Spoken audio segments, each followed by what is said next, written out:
پاکستان کی سیاست کا نام عمران خان، پاکستان کی عوام کی امید عمران خان، اور آج ریاست کے اعصاب پر سوار عمران خان۔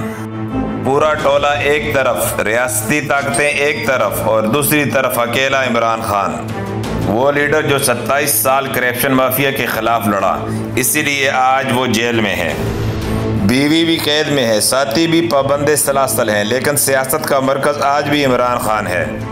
دوسری طرف پیپلز پارٹی اور نون لیگ، یہ وہ ٹولہ ہے جو 40 سال سے پاکستان پر قابض ہے، کبھی نون لیگ کبھی پیپل پارٹی۔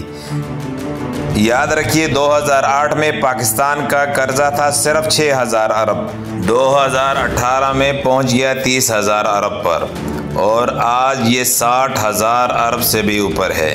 یہی ہے ان کا کارنامہ۔ کل تک جو ایک دوسرے کو چور اور ڈاکو کہتے تھے، شہباز شریف کہتا تھا زرداری کو گھسیٹوں گا، اور زرداری کہتے تھے کہ نواز شریف سب سے بڑا منافق ہے، لیکن آج سب اکٹھے ہیں۔ کیونکہ ان کے اعصاب پر سوار ہے عمران خان۔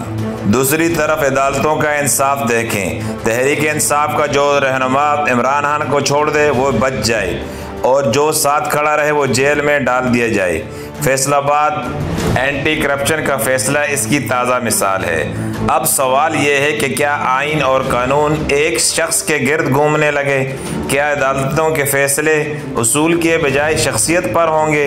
کیا یہ ریاست کی طاقت ہے یا کمزوری؟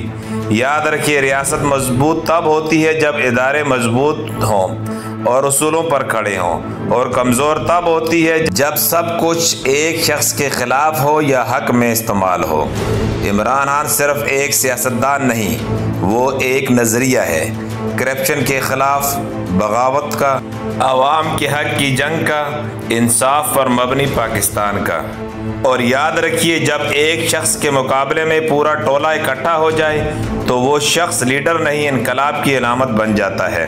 ظلم کے اندھیروں میں چلتا ہوا چراغ ہے، عمران خان عوام کی امیدوں کا سراغ ہے۔